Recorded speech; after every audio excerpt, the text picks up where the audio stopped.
contest. Our first contestant is Coty Evans. Attention, wives. Please do not leave your husbands unattended in the vehicle. Attention, wives. Please do not leave your husbands unattended in the vehicle. Coty Evans.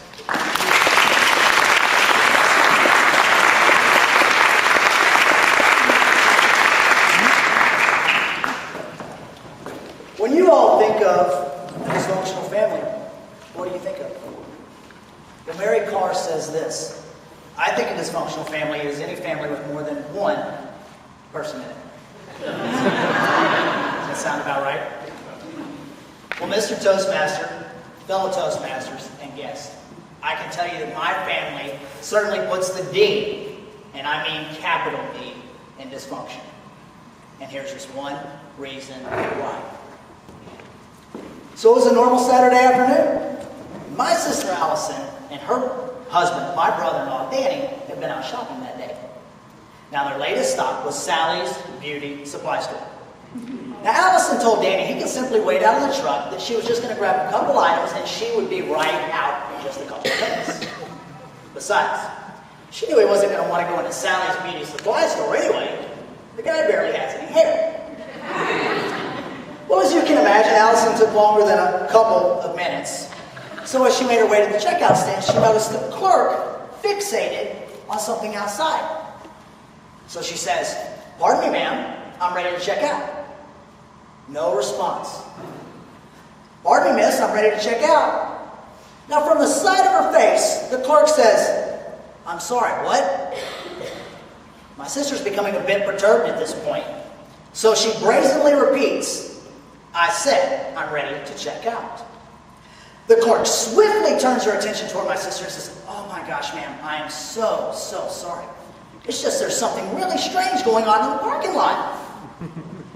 Quite curious at what could have entranced her so, my sister inquires, "Well, what's going on?" She said, "I'm not sure. All I know is there was this guy who was in his truck. He got out, he started jumping around, bending over, wiped something all over the concrete. Now, the next thing I knew, he's back in his truck, and he's just sitting there with something big, long, and white hanging out of his nose. I can't imagine what he's doing. He must be some sort of idiot or weirdo." Based on the description of the events, my sister is becoming frantic for fear that the idiot that's just been described may very well indeed be her idiot. But she goes ahead and she takes a look outside, at which point she freezes. Because it is indeed, as she suspected, the idiot with the big white long thing hanging out of his nose is indeed her idiot. The clerk continues, "Can you believe this guy? What an imbecile!" Thoroughly embarrassed, my sister makes no acknowledgement at all that she knows the imbecile and just agrees that he must be some sort of weirdo. Now she is struggling to get this lady to hurriedly check her out so she can get out of the store and away from the scene as quickly as possible for fear of what her husband may do next.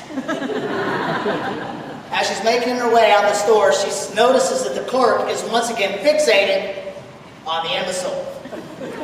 So she realizes she has a decision to make.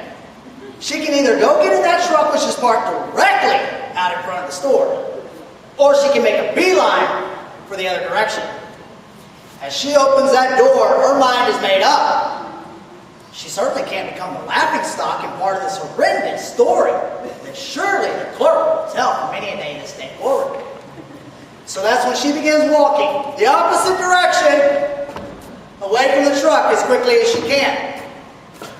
Well, noticing this right away, Danny jumps out of the truck with the big white long thing hanging out of his nose and begins yelling, "Allison, Allison, I'm over here!" Stopping and contemplating the walk home, she realizes it's going to be much too far. She's going to indeed have to get back in the truck with the idiot. So she turns around, hurriedly jumps in the truck, and with her soothing and empathetic tone, says, "What is wrong with you? Are you an idiot? People are staring at us. Drive, go, go!" Danny, not understanding what had just occurred in the store, begins to try to explain to her what happened. She cuts him off. She said, I said drive! You're embarrassing me! Go, go! Danny, still sitting there with the big white long thing hanging down his nose, says, what is your problem? I think I may have been bleeding to death. I may have been hemorrhaging. She said, my God, what is wrong with you and why do you have that thing sticking in your nose? That's when Danny begins to tell his tale. Well, you see, it took longer than a couple of minutes. So I decided to do something productive. So I got those nose hair trimmers out that we bought earlier today at Walmart. And I began to trim my nose hairs. And I'm not sure what happened. I don't know if my hand slipped or what, but all of a sudden I felt this sharp pain and blood was coming out everywhere. I didn't want to get blood all in the truck, so I jumped out and I started trying to pull the blood in my hand. But it kept coming. So then it dawned on me. There was some stuff that we had bought today at Walmart. Maybe there was something in there I could use to stop the blood. So I wiped off my hands on the concrete, and I got back in the truck, and I started rifling through the Walmart bags, and aha! There they were. The underwear that we bought you earlier today. I could use those.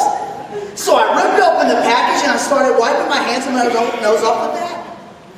She said, you did what? You used my brand new underwear to stick up your nose.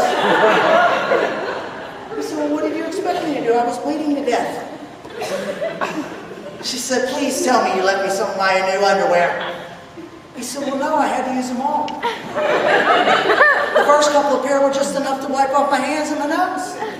My nose was still bleeding so badly, I figured I'd use that last pair, twist them up there, and shove it up there and act as a clotting agent. I don't think it's working. She said, my God, you ruined all my brand new underwear. You thoroughly embarrassed me in front of these people. Now will you drive and get me out of here? If I'm not mistaken, they didn't talk for about 3 days after that incident. But from what I understand, his nose healed nicely. So I'll tell you this story to say this. The next time you all are reminiscing about the old days and thinking about the events in your life and all those embarrassing moments that your families have put you through, remember these two things. Number one, obviously, you're not alone. And number two, friends are God's way of apologizing to us for our families. Mr. Joseph.